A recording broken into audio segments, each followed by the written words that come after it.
বহুল কাঙ্ক্ষিত নবম পে স্কেলের বাস্তবায়ন নিয়ে এবার শুরু হয়েছে নতুন অনিশ্চয়তা।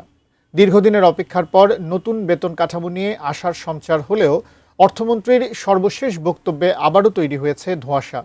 তাহলে পে স্কেল বাস্তবায়নে এখন কোন পথে হাঁটছে সরকার, আর কবেই বা কার্যকর হবে নতুন এই বেতন কাঠামো?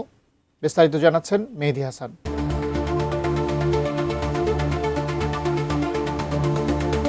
জুলাই থেকে নতুন পে স্কেল কার্যকরের কথা বলা হয়েছিল, পরে আসে 2 ধাপে বাস্তবায়নের প্রস্তাব।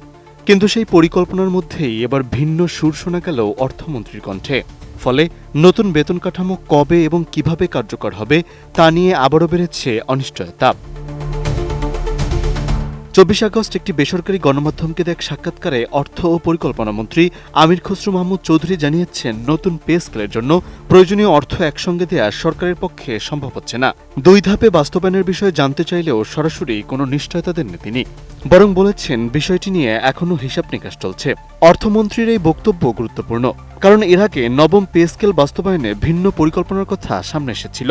উচ্চ পর্যায়ের সচিব কমিটির প্রস্তাব অনুযায়ী প্রথম ধাপে নতুন মূল বেতন এবং দ্বিতীয় ধাপে বাড়ি ভাড়া ও অন্যান্য ভাতা কার্যকরের কথা ছিল।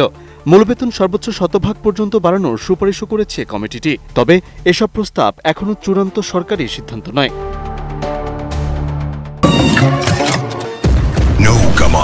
মশা দিবসে এক্সট্রিম সমাধান।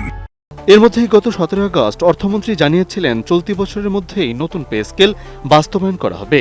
কিন্তু জুলাই থেকে কার্যকরের আগের ঘোষণা বহাল থাকবে কিনা এমন প্রশ্নে এবার তিনি বলেছেন বিষয়টি নিয়ে কাজ চলছে। ফলে বাস্তবায়নের কর্মসূচি নিয়েও নতুন করে প্রশ্ন তৈরি হয়েছে। অর্থমন্ত্রী বলছেন, বিপুল আমদানির কারণে সরকারের রাজস্ব ব্যয়ের সুযোগ কমেছে।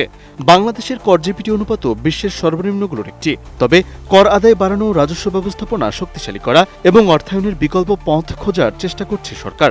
অতিরিক্ত ব্যাংক ঋণ নিলে বেসরকারি খাত অর্থায়ন থেকে বঞ্চিত হতে পারে বলেও মনে করেন তিনি।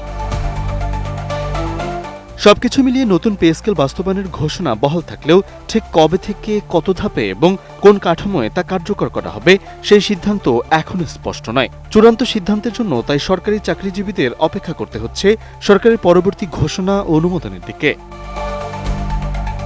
মেহেদী হাসান, এটিএন নিউজ।